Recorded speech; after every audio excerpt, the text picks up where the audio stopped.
Hello guys, welcome to my YouTube channel. In today's video, we'll be learning how to cut this beautiful ruche dress. If you haven't subscribed to my channel yet, please subscribe to my channel and don't forget to like and share this video. So let's get into the cutting table.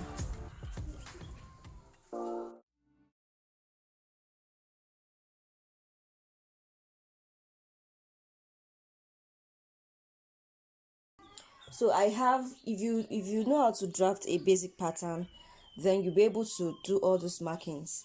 So from my shoulder to the bust, this is my shoulder to the bust, from my shoulder to the waist, and from the waist to the hip. So and from the shoulder to the length of my gown. So I'm using the length 40. I added half an inch, 1.5 seam allowance to it, so I have 41.5. So now this is my shoulder to shoulder measurement of 7.5 inches and my shoulder line of 7.5 inches. I've taken my armhole, my shoulder slant. So from my shoulder slant, I measured 7.5. So you look for the midpoint of your armhole, then you cut the front armhole. This is a back armhole. So now moving to the horizontal measurements. So my quarter of my bust is 8.5 plus 1 inch seam allowance. I'll have 9.5. So I won't be adding ease to the bust. My bust is going to be the same. So at my waistline, I'll be adding ease to my waistline. My waist, the quarter of my waist is 31. So 31 divided by 4. So 31 divided by 4, you have 7.75. So the 7.75, I'll be adding half an inch ease allowance to the gown. Half an inch ease allowance, then 1 inch seam allowance. I won't be adding zipper to this dress, okay? But at the back, I'm going to be putting button at the back. So I won't be adding zipper. That was why I'm adding ease allowance to it. So at my hip area, the quarter of my hip is 9.5. So plus half an inch seam allowance, I'll have 10 plus 1 inch seam allowance, I'll have 11. So the 11 inches I have at the hip area here is what I'll also use at the hemline, okay?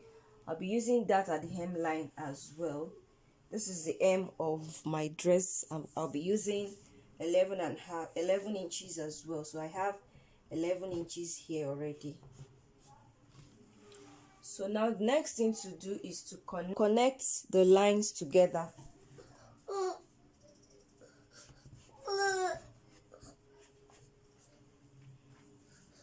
So now I'm done connecting the lines together. I hope you can see it. So for the ruche part, so we are going to be using this waistline. I'm not going to be adding, waist seam around here, but if you want to add waist seam, that is, you have to cut this place off. That means you have the half length and you have the lower part of this, but I won't be putting waist seam on this place. All I need is I'll go back to so I'll just cut this off, okay? I'll first cut this off, then I'll come back to the front and do it. So for the front neck, I'll be using, for the back, I'll be using 1.5 for the depth of the back, for the back depth, and for the front depth, I'll be using 3.5. So this is 3.5 for the, and for the width, I'll be using 3 inches for the width of the neck. So this is my 3 inches. So then you want to curve, and this place as well, to cut the back the back neck first.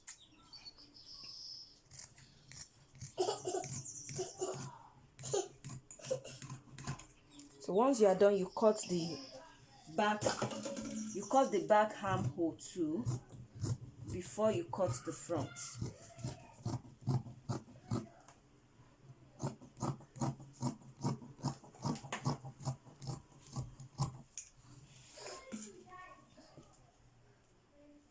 So now you cut the shoulder slope.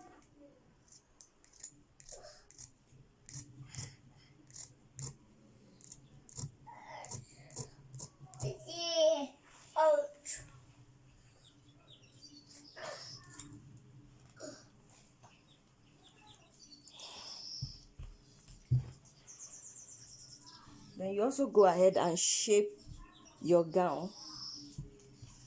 So I'll be shaping it. So I've separated the back from the front, so I'll go ahead and cut the front armhole. So for the front armhole, you have something like this.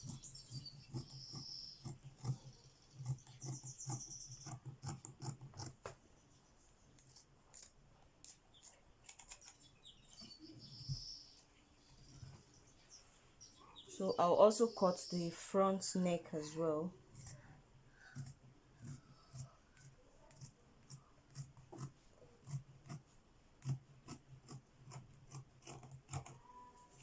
So now this is what the front looks like. So for the back, I said I won't be putting zipper at the back, I'll be putting button. So I'll just come down from the neck. I'll come down by about 4 inches, 4 to 5 inches, but 4 inches is okay. So from that 4 inches, just connect from here, or you can just go in by just 1/4 of an inch, and then you connect. That means you have a slight opening around this place. Then you connect to that 4 inches you came down from. Can you see? So I'll go ahead and cut this place. So make sure it's aligned. So I'll go ahead and cut.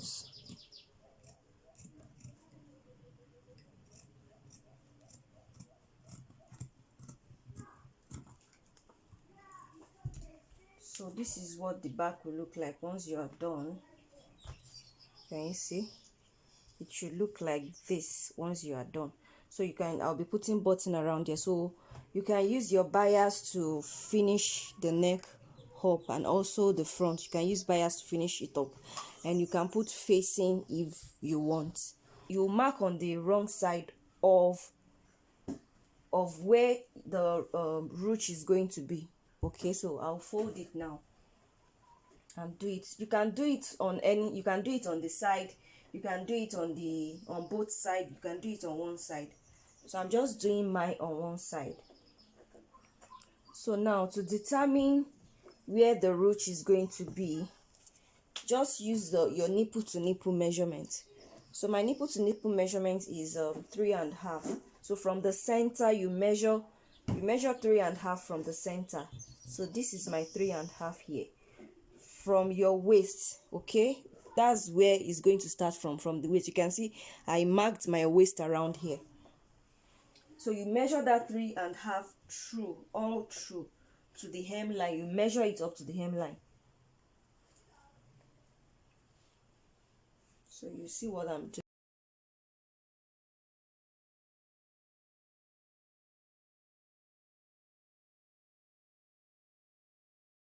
That you mark this line. So once you are done marking the line, then you get a strap. Just measure what you have from here to this place minus the seam allowance at the hem line. You know you are going to be hemming the lower part of the gown, so you must have hemmed the lower part of this gown first before you attach, before you stitch the rope you are going to stitch on this place, before you stitch it down. So now you are going to get a rope of 2 inches wide. This is the rope of 2 inches wide. Then you look for the center of the rope. You are going to be placing the center of the rope on this line here, and before you place the rope, make sure you are folding in like half an inch here. You fold in half an inch, then from there, so you can either stitch the center, you can stitch it down, and once you are done stitching down the center, then you take half an inch in on both sides, or rather you can just stitch half an inch on both sides, and once you are done stitching half an inch on both sides, then you stitch down the center. So for what you're going to use here, just measure what you have around here. It's going to serve as the length you will need around this place, plus half an inch you're going to fold in here because you want a neat finishing at the edge here, and also at the lower part of it you also fold in half an inch there. And once you are done, you also cut a strip. It depends on the length you want. I have 2 inches wide as well. You fold half inch twice, like so. You fold it like so, and then you fold again, and then you stitch it down. You can also fold half an inch here in first before folding it in, and then stitch them down so that you can have a neat finishing around here. My sleeve is a normal sleeve. The only difference is just that I didn't shape the lower part of the sleeve. I left it straight as it is. So then I slant this place to the lower part of this place. So I'll go ahead and cut the back first.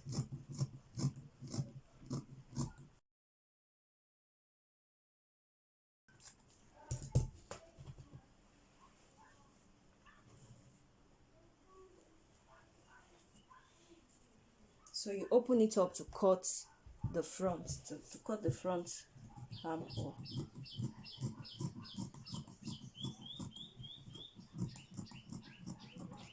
So you notch which one is the front and which one is the back.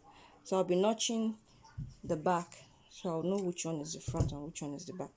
So guys, I'll go ahead and join all the pieces together and show you how it looks.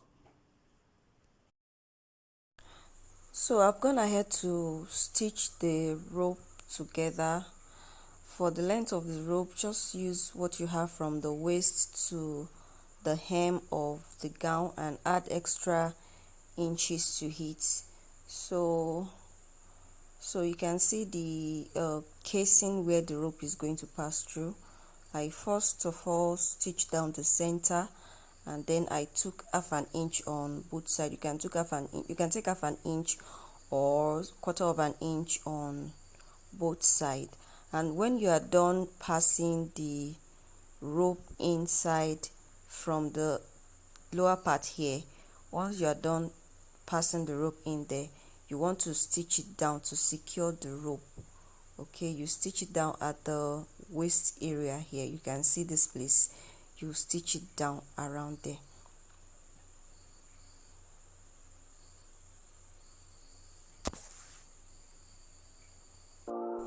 So guys, I forgot to mention that around the underbust, I tightened the underbust a little bit. I also added half an inch to the quarter of my underbust just to give it a little tightening around there. So, and I added elastic to my sleeve, to my round sleeve. So my ruched gown is looking all beautiful. Please don't forget to subscribe to my channel and also like and share this video. See you guys in my next video. Bye.